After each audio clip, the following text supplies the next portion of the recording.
ज्यों नटड़ी नट खेल करन को, ज्यों नटड़ी नट खेल करन को। सकल सवा अनुरागी, ज्यों नटड़ी नट खेल करन को। सकल सवा अनुरागी,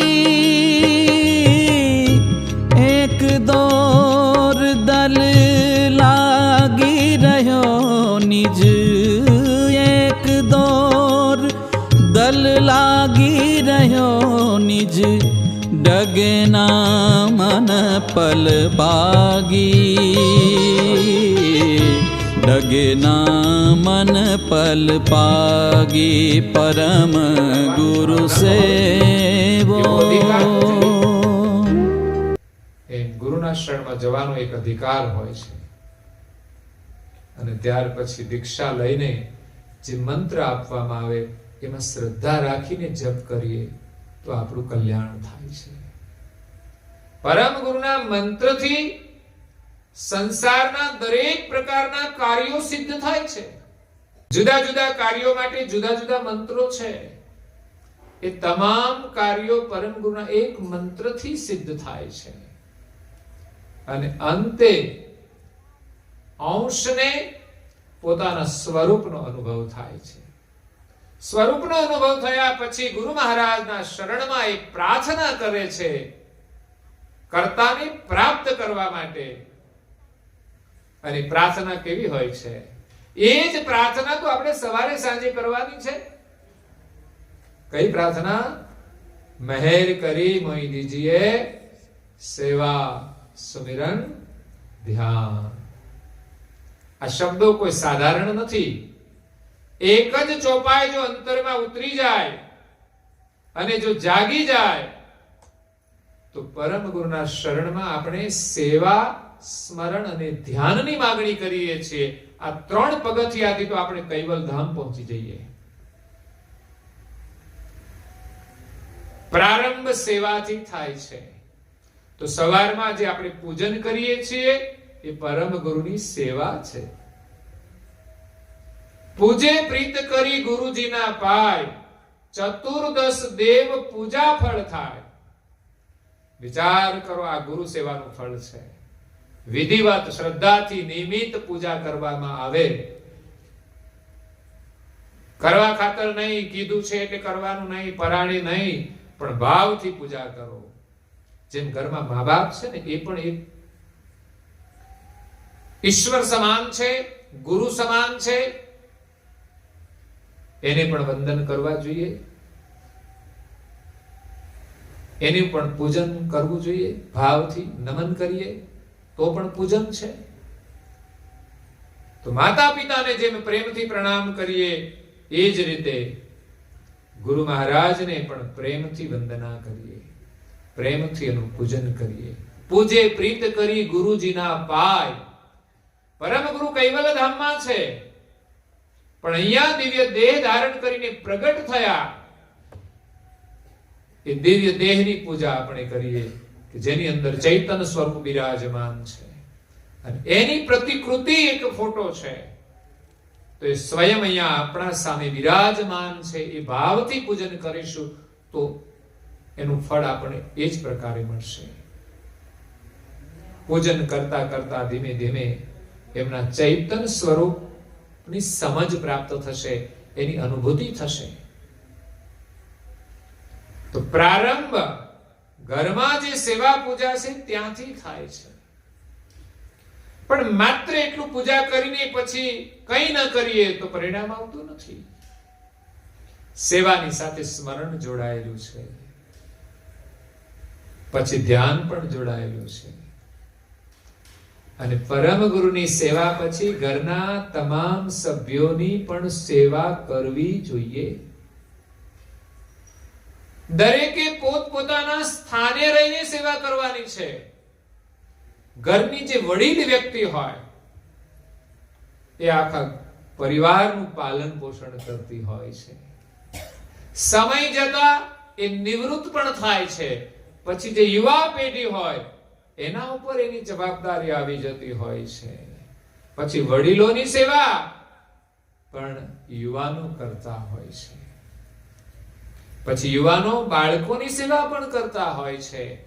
એટલે આપણી બાળકોની પણ સેવા કરવાની છે અને આપણા ઘરમાં વડીલો હોય એમની પણ સેવા કરવાની છે.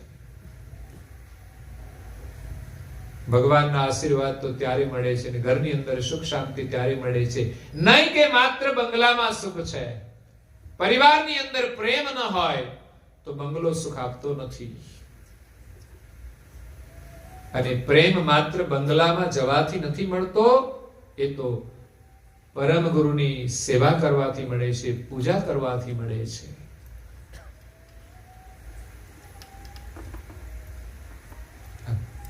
સેવાના સંસ્કારનું મહત્વ છે. આ ઘરની અંદર સંસ્કાર મેળવવા માટે આપણે આ નિયમ પાળવાના છે. પરમ ગુરુનું પૂજન કરેલું જે ચંદન છે વધે તો કપાળમાં તિલક કરો.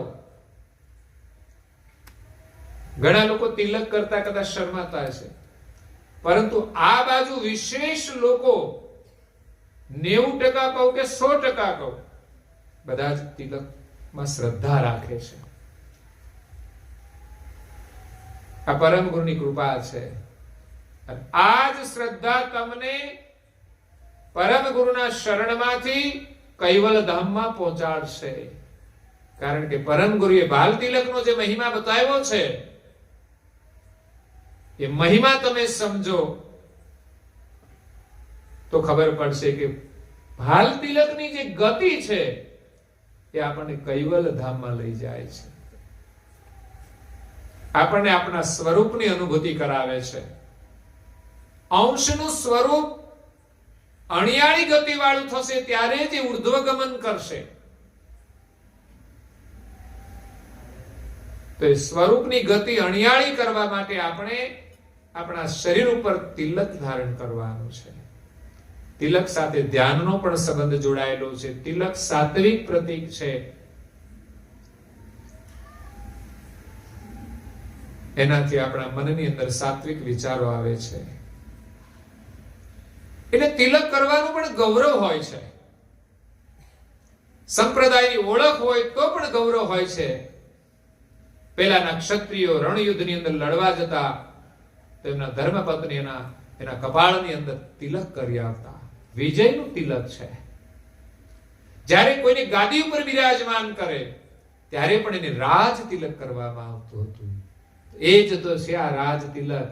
આપણને મહાન રાજ્ય મળે, અખંડ રાજ્ય મળે. વિજયનું પ્રતીક છે. માયા ઉપર વિજય પ્રાપ્ત કરાવે એવું આ તિલક આપણે ગૌરવપૂર્વક કરવું જોઈએ. તો ઘરની અંદર આ સંસ્કાર એ પરિવારની અંદર બધાની અંદર એકતા કરાવે છે. પરિવારના બધા જ સભ્યો જો તિલક કરતા હોય તો સમજવાનું એકબીજાને બધાને ગ્રહણ કરે છે. બધાનું એક મેચિંગ આવી જશે વિચારોનું. તો પરિવારની સેવા આપણે કરવાની છે. એ ત્યારે જ થશે જ્યારે આપણા ઘરની અંદર ભગવાનની સેવાના સંસ્કાર હોય. એટલે મુખ્ય પરિવારની અંદર સેવાની જે વાત છે એના માટે તમને એક પ્રસંગ કહું. એ ગામની અંદર એક વૈશ્ય પરિવાર રહેતો હતો જે વેપાર કરે.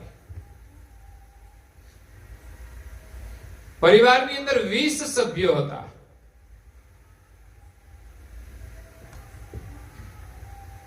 પાંચ દીકરાઓ. 4 દીકરાની વહુઓ ઘરે આવેલી હતી. 4 દીકરાને પરણાવી દીધા હતા. 2 દીકરીઓ હતી. જે 4 દીકરાઓને પરણાવેલા હતા એમના ઘરે પણ દીકરાઓ હતા. અને 5મા દીકરાના લગ્ન થયા અને નવી પુત્રવધુ એના ઘરમાં પ્રવેશ કરે છે. હવે આ જે 4 પુત્રવધુ આવેલી હતી એ 4-5 બહેનો ભેગી થાય ને એટલે થોડો તો કંકાસ શરૂ થઈ જાય. અત્યારે તો બહુ એટલા બધા દીકરાઓ નથી હોતા, પણ થોડા સમય પહેલાની જ આપણે વાત જોઈએ તો 4-4, 5-5, 6-6, 7-7 દીકરાઓ હતા ઘરમાં. પછી દેરાણી ને જેઠાણી બધા ભેગા થાય. સાસુ વહુના તો ઝઘડા થાય, પણ દેરાણી જેઠાણી એમાંય પણ વિવાદ ઉભા થાય કામકાજના, કે એ વધુ કરે છે, ઓછું કરે છે, હું વધારે કરું છું. પછી ભાઈઓ કંઈક ઓછું વધતું કામ કરતા હોય તો પણ ઘરવાળાને પાવર આવે, અમારા ઘરવાળા તો વધુ કમાય છે, અમારે જુદું થવું છે.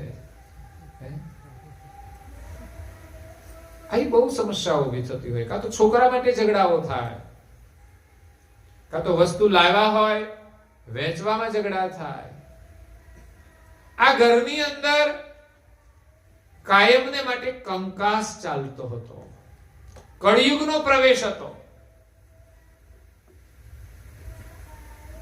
ઘરમાં રસોઈ બનાવવાની હોય તો વારા કાઢે લાગે. એક દિવસ આને બનાવવાની, બીજા દિવસે બીજીને બનાવવાની, ત્રીજા દિવસે ત્રીજીને બનાવવાની, ચોથા દિવસે ચોથી ને 5મા દિવસે સાસુમાને બનાવવાની. સાસુમાનો વારો.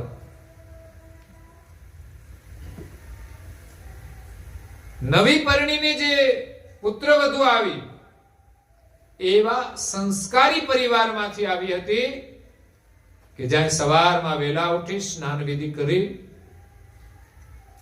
બ્રહ્મ મુહૂર્તમાં પ્રભુની સેવા પૂજા પ્રાર્થના કરે, ત્યાર પછી બધું ઘરનું કામકાજ કરે, માતા પિતાની પણ સેવા કરે,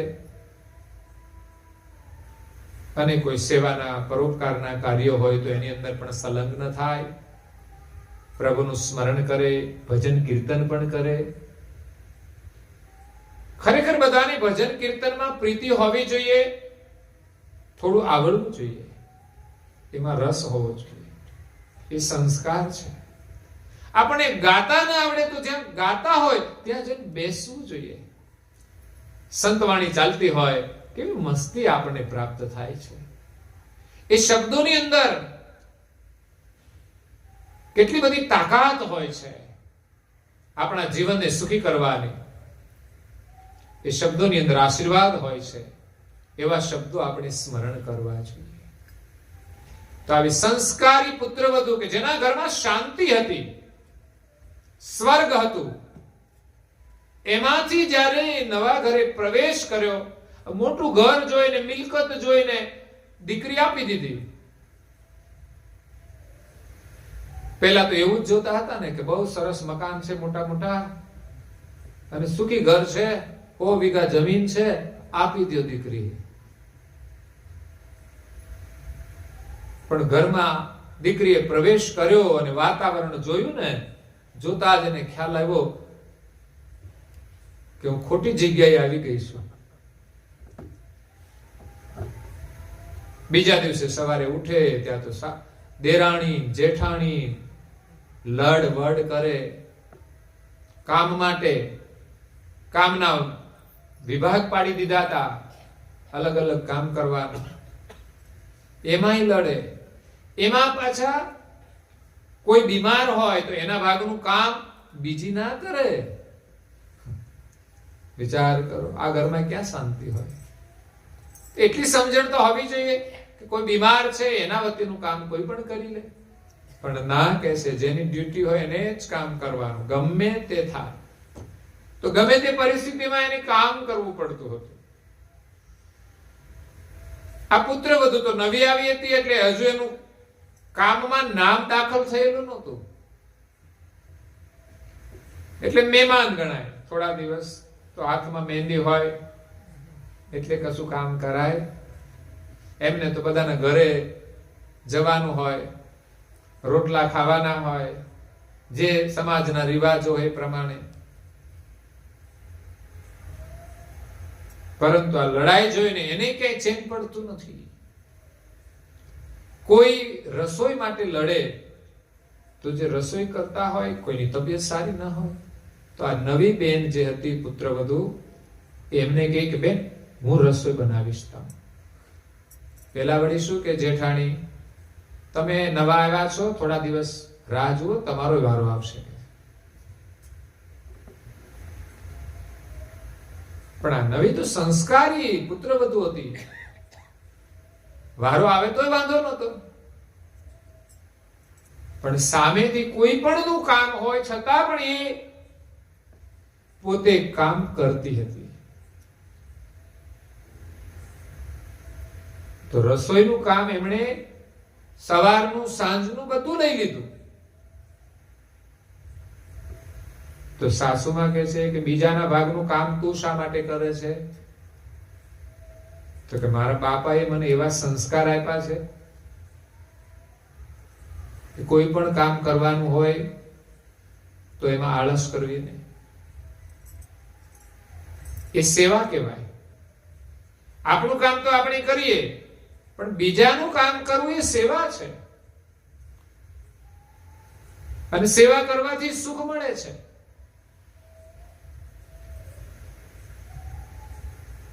તો ધીમે ધીમે ધીમે બધાના વિચારો પર એની અસર થાય કે સેવા કરવાથી પુણ્ય મળે છે. તો સાસુમાએ રસોઈ કરવા લાગ્યા. ઘરમાં ધીમે ધીમે સમૃદ્ધિ વધી. સંસ્કારથી સમૃદ્ધિ વધે છે, શાંતિ પણ વધી. એટલે સંપત્તિનો વિકાસ થયો. તો ઘરના જે વડીલ હતા, સસરાજી, એમને બધાના માટે સાડીઓ લાવી દીધી, બહેનો માટે. ભાઈઓને તો પ્રશ્ન ઓછો હતો, બહેનોની લડાઈ વધારે હતી. તો નવી સાડીઓ લાવ્યા એટલે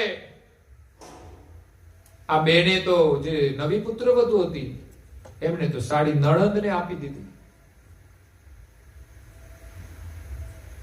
ખબર પડી સાસુમાને, તો સાસુમા કહે છે તમારી સાડી તમે કેમ એમને આપી દીધી? તો કે મારી પાસે હજુ કેટલી બધી સાડીઓ છે, હું તો હમણાં જ પરણીને આવી છું, અને પરણીને જાય ત્યારે મને લાગે છે કે 10 વર્ષ નવા કપડા ના લેવા પડે એટલા કપડા હોય. 25 જોડી કપડા હોય, 10 વર્ષ ચાલે. એટલે રિવાજ પ્રમાણે બધું આપ્યું હોય. એટલે નવી પુત્રવધુ કહે છે કે મારી પાસે ઘણા બધા કપડા છે, મારા માતા પિતાએ કહ્યું છે કે બહુ સંગ્રહ નહીં કરવો, એટલે મારે જરૂર નથી, એટલે મેં નણંદને આપી દીધી. પછી રસોઈનું કામ બીજી બહેનો લેવા માંડી. જે લડતી હતી એ જ બહેનો પ્રેમથી રસોઈનું કામ કરવા લાગી. આ એક સંસ્કારનું પરિણામ છે. એનાથી એની સમૃદ્ધિ વધી. પછી પેલી નવી જે પુત્રવધુ હતી એ સવારે વહેલા ઉઠી અને દળવાનું કામ ઘરે થતું હતું ને, પેલા એ ઘંટી રાખતા ઘરમાં અને દળતા હતા. તો એમણે સવારે વહેલા ઉઠીને દળવાનું કામ શરૂ કરી દીધું.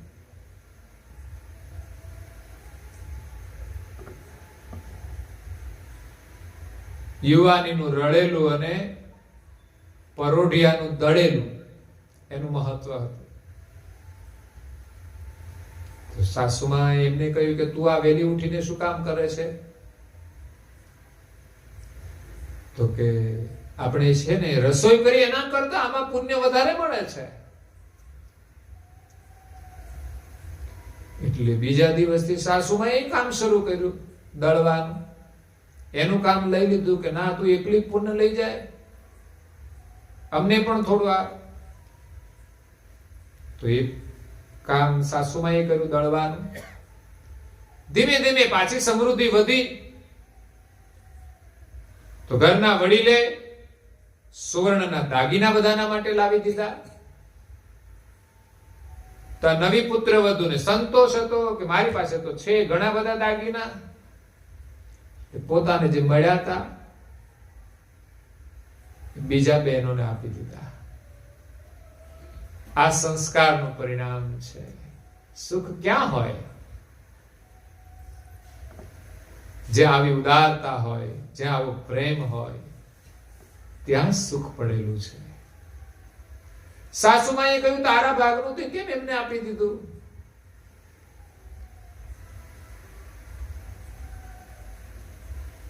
તો કે બીજાને આપવાથી પુણ્ય મળે છે, અને આમ તો સુવર્ણની અંદર કલીનો વાસ છે, એટલે બહુ સોનું ભેગું કરવું સારું નથી. લોકોને સોનામાં મોહ હોય છે, પણ મહાપુરુષ એમ કહે છે કે સુવર્ણની અંદર કલીનો વાસ છે. આ કળિયુગનો પ્રારંભ થયો ને ત્યારે એને આશીર્વાદ મળેલા. કળિયુગને પહેલા તો શ્રાપ આપ્યો કે તારે ક્યાં રહેવાનું? તો કે હિંસાની અંદર રહેવાનું, વ્યભિચારની અંદર રહેવાનું, ચોરીની અંદર રહેવાનું. ત્યારે કળિયુગે પ્રાર્થના કરી કે મને આવા સ્થાનો આપ્યા તમે, એકાદું સારું સ્થાન તો આપો. ત્યારે પછી એને સુવર્ણમાં નિવાસ આપ્યો. એટલે સુવર્ણ કદાચ લડાવવાનું કામ કરે. એટલે આ દીકરી સંસ્કારી હતી તો એમણે પોતાના દાગીના હતા બીજાને આપી દીધા. પછી એ દળવાનું કામ છોડી દીધું, એટલે સવારે વહેલા ઉઠીને પાણી ભરવાનું શરૂ કરી દીધું. આપણે ત્યાં ઘરે પાણી નહોતા, નળ નહોતા, ગામની બહેનો ભાગોળે કુવા હોય એમાં પાણી ભરવા જતી. એમ પાણી ભરવા વાળા હતા માણસો, એ મોડા આવતા હતા, તો આ નવી પુત્ર વધુ વહેલા ઉઠીને પાણી ભરી લેતી. આપણે તો કામવાળા હોય તો એમ કહીએ કે આવવાના જ છે ને કામવાળા, આપણે ઊંઘો મોડા સુધી. પણ જેના મનની અંદર સેવાની ભાવના હોય એ એવું ના વિચારે કે કામવાળાનું કામ કામવાળા કરશે.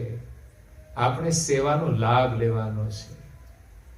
મારા મા બાપ એવા સંસ્કાર આપ્યા છે કે માનવ જીવન ઉત્તમ મળ્યું છે, જેટલી બની શકે એટલી સેવા કરી લેવાની, અને સેવા કરવાથી શરીર સ્વસ્થ રહે છે. આપણે તો આપણું સ્વાર્થનું કાર્ય કરીએ છીએ, બાકી સેવા કરીએ ને તો આપણું શરીર સ્વસ્થ રહે. સેવાનું કાર્ય એ પણ એક શરીરની ઔષધિ છે. એમાં કોઈ બીમાર માણસની સેવા કરીએ તો એનાથી ઉત્તમ છે. તો વેલા પાણી ભરવાનું કામ હતું, એ જેઠાણી એકાદે લઈ લીધું કે તું એકલી પુણ્ય કમાય છે, અમારે પણ પુણ્ય કમાવું છે. એટલે આમણે પછી કચરો પૂજો વાળવાનું કામ શરૂ કરી દીધું. એને બેસવું તો છે જ નહીં, ઘરમાં કામ તો છે જ ને. બાકી આળસુ હોય ને તો એને આ કામ મળે નહીં. તો કચરો પૂજો વાળે છે. તો સાસુમાએ કહ્યું કે કચરો પૂજો તું કેમ વાળે છે? એ તો વાળવા વાળા છે ઘણા બધા. ના, કે છે સવારે પાણી ભરવા કરતા પણ કચરો પૂજો વાળવાનું પુણ્ય ઉત્તમ છે. ઘરના બધા જ લોકોની ચરણ રજ જે પડી છે એને તમે સાફ કરો, એ પણ એક મોટું પુણ્ય છે. ચરણની રજનો મહિમા છે. ઘરના વડીલોના ચરણની રજ માથે લઈએ તો પણ એક આશીર્વાદ હોય. એમ ઘરમાં કચરો પૂજો વાળવાનું પણ મહત્વ છે. એવું નહીં કે આ કામ તો કામવાળા કરે. નહીં તો આજે ઘરમાં લોકો કામવાળા રાખી લેતા હોય છે કે કચરા પોતા એ કરી જાય, કારણ કે આપણા શરીર કામ કરતા નથી. લોકોના શરીર બીમાર હોય છે. જો તમે કામ કર્યું હોત ને તો આ શરીર બીમાર ન હોત. અને આપણું જ નહીં, કોઈની સેવા કરી હોત તો પણ કદાચ આ શરીર બીમાર ન પડત. પણ આપણે એશ આરામ તરફ ચાલ્યા ગયા છીએ એટલે શરીરો બીમાર થઈ ગયા છે. એટલે કચરો પૂજો વાળવાનું કામ કર્યું, તો એ કામ પણ કોઈએ ઘરમાંથી લઈ લીધું. એક દિવસ કામ કરવા માટે લોકો લડતા હતા કે આ કામ તારે કરવાનું, આ કામ તારે કરવાનું, આ કામ તારે કરવાનું. એકબીજાનું કોઈ કામ કરતા નહોતા. આજે સેવાની ભાવનાથી લોકો કામ કરવા માટે લડે છે, પણ કે છે આ હું કરીશ, આ હું કરીશ, આ હું કરીશ, એવું વાતાવરણ ઊભું થઈ ગયું. કચરો પૂજો વાળવાનું લીધું એટલે આ બેને કામ શું લીધું કે ઘરમાં જે ખાધા પીધા પછીના જે વાસણ વધે ને એ માંજવાનું શરૂ કરી દીધું. નહીં તો વાસણ માંજવા માટે છેલ્લું કામ કહેવાય.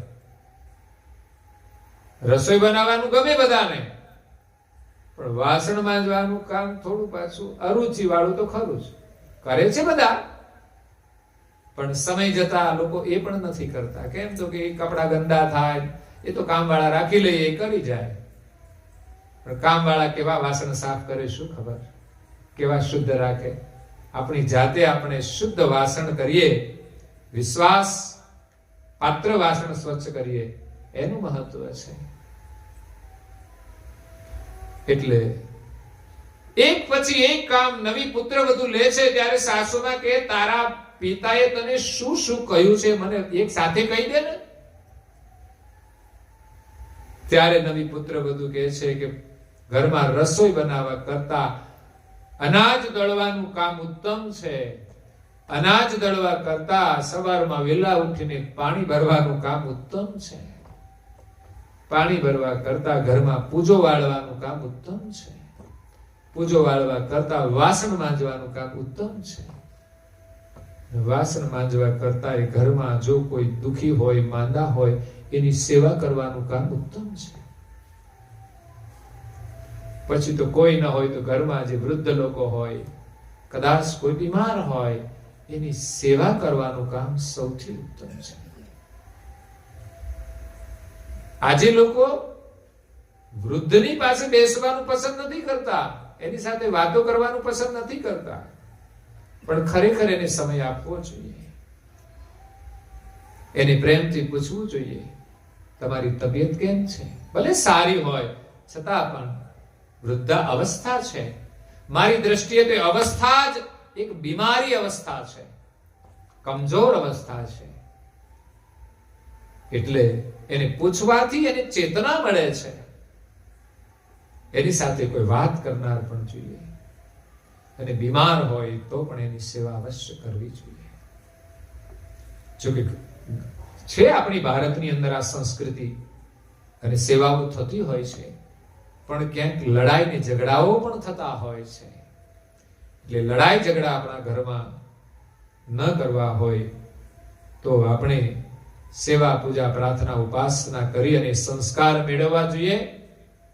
અને આ સંસ્કાર રૂપી કર્યાવર લઈને દીકરીઓએ સાસરે જવાનું છે,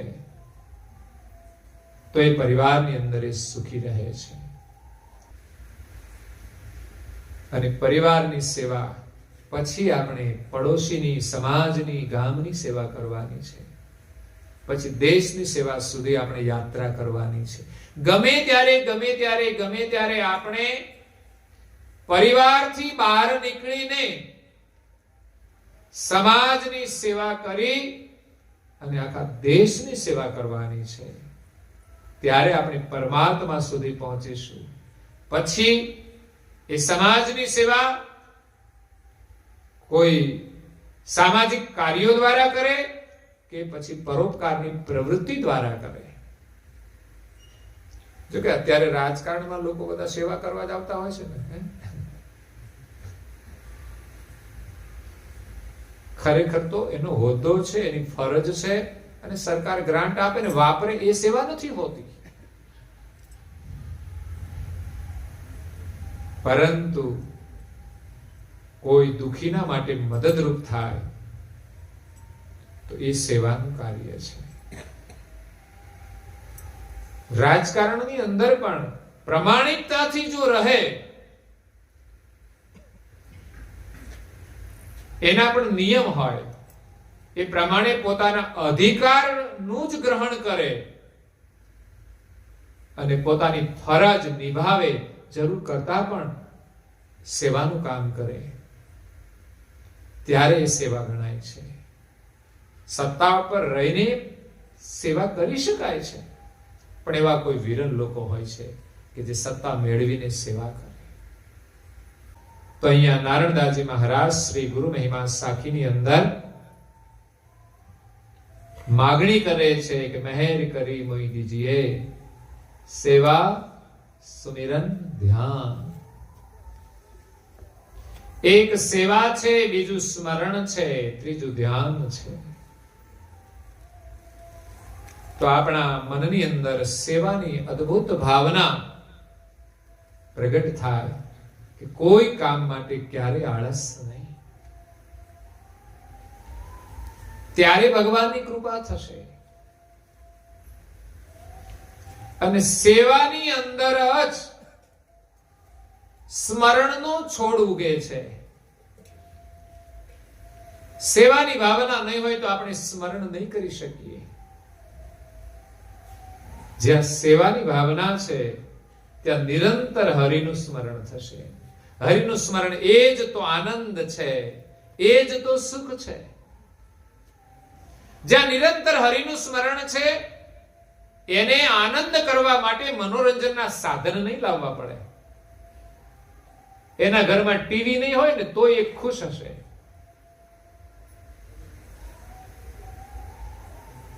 એના ઘરમાં કદાચ મોબાઈલ નહીં હોય તો પણ એ ખુશ હશે. કારણ કે નિરંતર સ્મરણ એ જ એને સુખ આપે છે.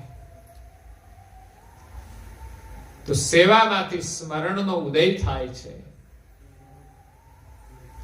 અને પ્રભુનું સ્મરણ એવા ભાવથી કરીએ કે નિરંતર સ્મરણ. એ સ્મરણની અંદર આપણે સ્મરણમય બની જઈએ. સ્મરણમાં પ્રીતિ હોવી જોઈએ કે આપણે સર્જનહારનું સ્મરણ કરીએ છીએ. કૈવલ્યનું સ્મરણ. સ્મરણ કરતા કરતા આપણા મનની અંદર જે વળ છે એ દૂર થઈ જશે. મનની જે મલિનતા છે એ દૂર થઈ જશે. મન આપણું પવિત્ર થઈ જશે. મનની અંદર જે વિકારો છે દૂર થઈ જશે. હરિસ્મરણનો મહિમા છે. તો પ્રારંભમાં આપણે નિયમથી સ્મરણ કરવું જોઈએ. સ્મરણની પણ 3 ભૂમિકાઓ છે. સેવાની પણ 3 ભૂમિકાઓ છે. પ્રારંભની અંદર ઈચ્છા ન હોય તો પણ સેવા અને સ્મરણ કરવું જોઈએ. જ્યારે છોકરાને ભણવા જવાનું હોય ને ત્યારે ઘર છોડીને સ્કૂલે ન જાય. તમે જોજો, કોઈ પણ નવા બાળકો ઘર છોડીને સ્કૂલે નથી જતા. રડે, એને ગમે નહીં, પણ જવું પડશે ને. ન ગમે તો પણ જવું પડશે. એ જ રીતે સારા કાર્યો ન ગમે તો પણ કરવા જોઈએ. માતા પિતાએ બાળકો પાસે કરાવવા જોઈએ, એના સંસ્કાર આપવા જોઈએ. જ્યાં માતા પિતા કે ઘરમાં કોઈ નહીં કરતા હોય ત્યાં નવી પેઢીને ક્યાંથી પ્રેરણા મળશે? ઘરમાં એ પ્રકારનું વાતાવરણ જ હોવું જોઈએ કે જે વાતાવરણમાંથી જ બાળકો આ સેવાના સંસ્કાર પ્રાપ્ત કરે. હું જોઉં છું આ કોરોના કાળની અંદર નાના નાના બાળકો પણ માસ્ક પહેરે છે. બોલો, જેને માસ્કની ખબર પણ નથી કે આ માસ્ક શા માટે પહેરવાના છે, એવા નાના નાના જે સ્કૂલમાં ન જાય એવા બાળકો જે ઘરમાં રમતા હોય એમણે પણ માસ્ક પહેરેલા હોય. નહીં તો આ માસ્ક જે બાંધવાનું હોય ને, આપણે મોઢા આડું કઈ કપડું હોય ને આપણને ગમે નહીં, કે આ આડું નડતું હોય એવું લાગે. એટલે આપણે ઘડીવાર આમ નથી દાઢી નીચે રાખી દેતા, જાણે દાઢી નીચે રાખવાનું હોય એમ લોકો ફરતા હોય છે. હકીકતમાં તો પહેરવાનું છે અને આગળ રાખીએ તો આપણે ગમતું નથી, વધારાની વસ્તુ તો લાગે જ છે. એમ બાળકોને પણ ગમે નહીં. જે દિવસે માસ્ક નહોતા તે દિવસે કોઈ બાળકો પહેરતા હતા નહીં, કારણ કે વધારાનું ગમે પણ નહીં. તમે એને પહેરાવો તો એ કાઢી જ નાખે. પણ આજે બાળકો કેમ પહેરે છે? તો કે તમે બધા પહેરો છો, તમને જોઈને એને પણ થઈ ગયું કે આ પહેરવું જોઈએ. એ પ્રશ્ન નથી ઉઠાવતા. તમારું જોઈને એ રાખે છે. આ શરૂઆતમાં ક્યારેક કાઢતા હશે, ન ગમતું હોય તો, પણ તમે એને કહો છો તો તમારી વાત માને છે, એમાં વિશ્વાસ આવે છે કે પહેરવું જોઈએ. પણ તમે ન પહેરતા હો તો કદાચ એ ન પહેરે, પણ તમે પહેરતા હો અને પછી તમે કહો છો એટલે બાળકને વિશ્વાસ આવી જાય છે કે આ માસ્ક આપણે પહેરવું જોઈએ. પછી બાળકો બજારમાં રમવા જતા હોય ત્યારે પણ આપણે કહીએ કે બહાર માસ્ક પહેરીને જ જવાનું, તો બધા જ બાળકો માસ્ક પહેરીને રમતા હોય. તો આ એક નિયમ કેવી રીતે આવ્યો? તો કે વડીલોમાંથી પ્રેરણા લઈને. એમ સારી પ્રવૃત્તિઓ બધી જ સંભવ છે, પણ નહીં કરવાનું કારણ કે પરિવારમાં એ થતી નથી, માટે નથી થતી. ઘરમાં વડીલો કોઈ તિલક ન કરતા હોય તો બાળકોને પ્રેરણા ક્યાંથી મળે? છતાંય બાળકો કરતા હોય પણ મોટા થયા પછી છોડી દેશે. કેમ? તો ઘરની આ એક થિયરી છે. યુવાન થઈ જાય પછી તો શરમાય ને તિલક કરતા, પણ ફેશન નું અનુકરણ કરતા નહીં શરમાય. તમે જોજો, જે નવી નવી ફેશનો આવે, માથાના વાળ કેવા કરાવે છે અત્યારે જોયા છે ને તમે? ચારે બાજુથી ઘાસ સાફ કરી નાખે, શેઢા કાઢી નાખે, પછી બાકીના જે વાળ હોય એને ઊભા કરે. પેલા આપણે ઊભા રહેતા હોય ને તો એમ લાગે કે નથી સારા લાગતા, એટલે એને બેસાડતા હતા. કદાચ પાણી વાળું રાખીને માથે કપડું બાંધીને પણ બેસાડી દે. અને અત્યારે બેઠેલા છે એને ઊભા કરે છે. ખરેખર તો વિચિત્ર જ લાગે, પણ છતાં ફેશન છે એટલે બાળકોને શરમ નહીં આવે.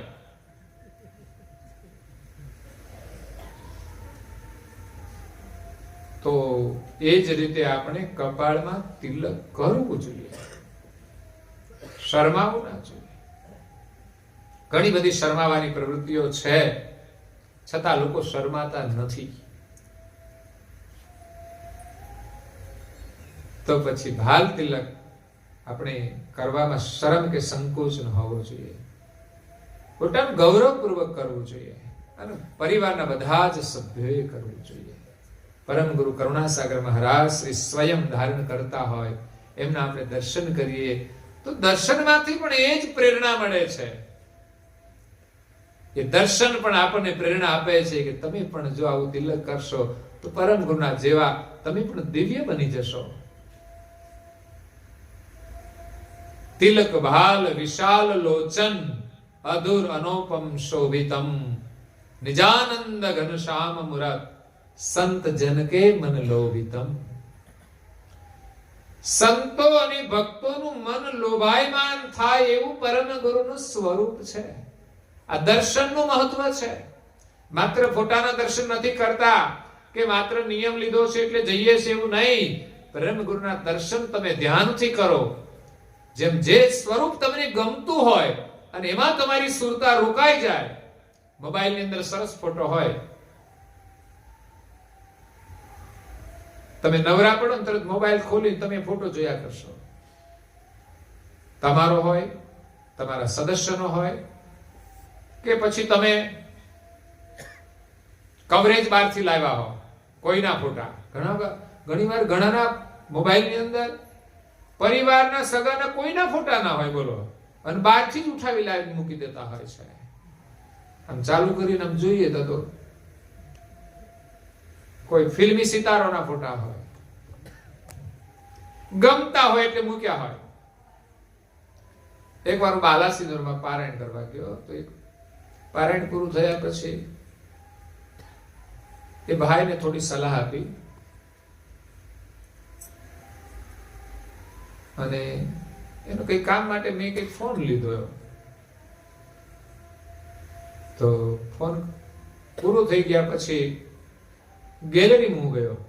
ઘરમાં જેમ ગેલેરી હોય ને પાછળના ભાગમાં, એમ ફોનમાં ગેલેરી આવે છે.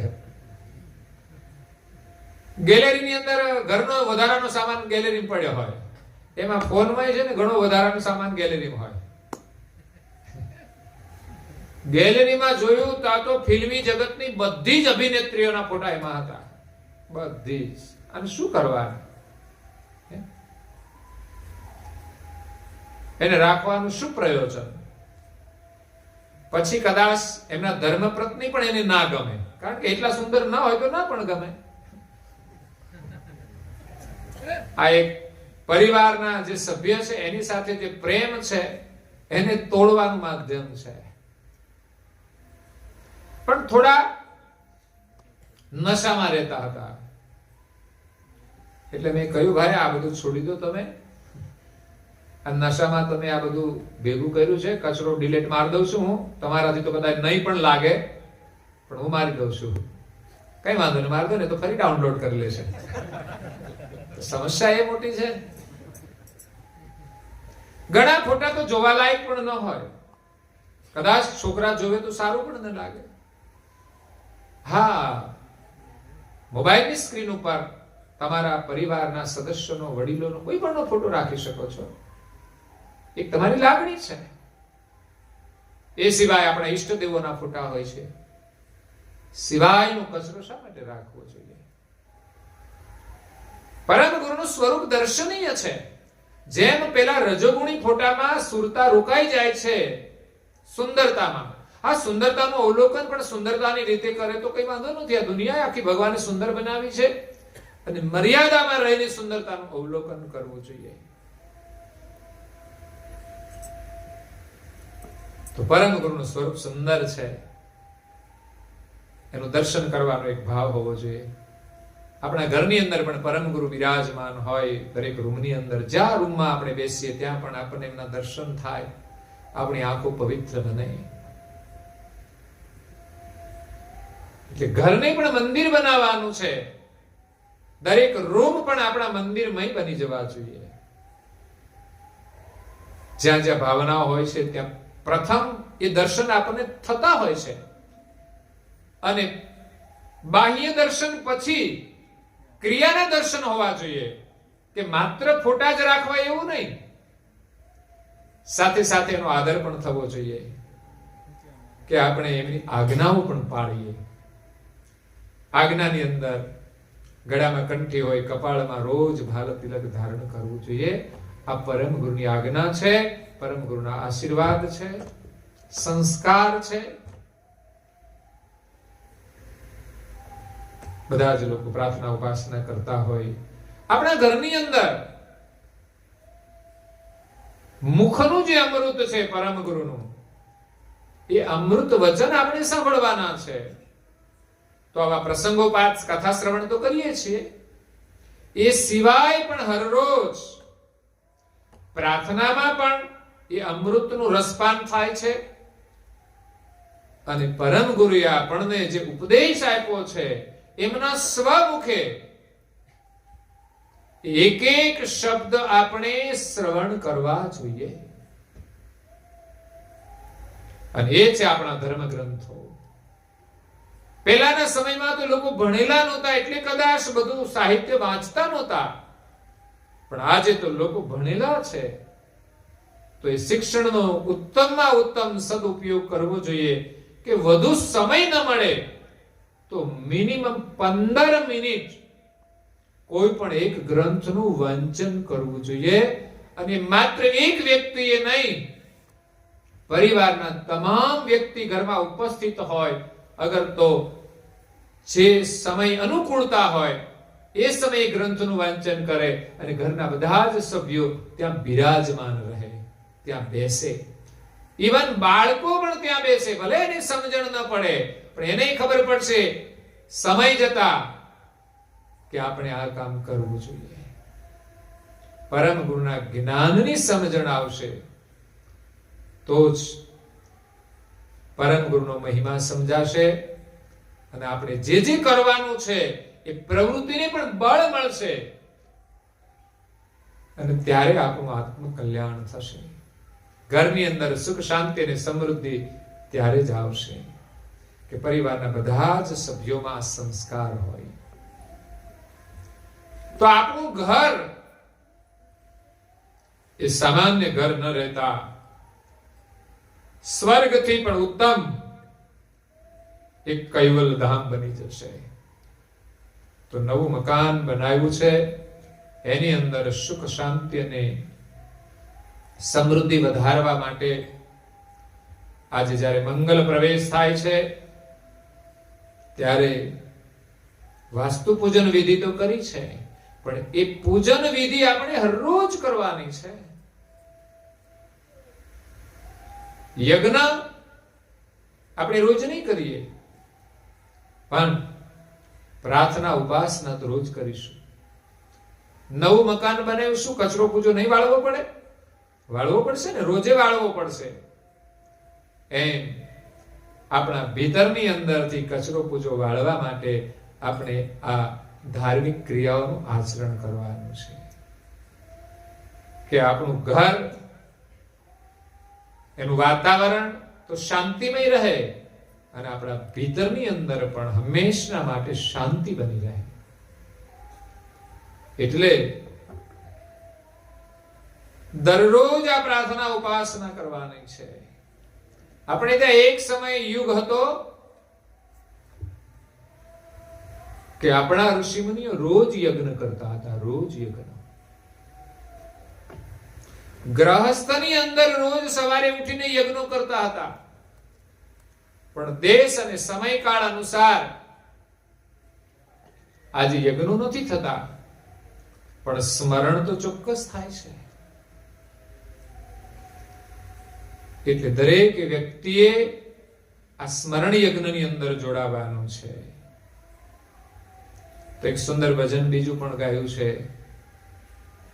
કૈવલ કૈવલ રટણ કરો, સાંજ સવારે સ્મરણ કરો.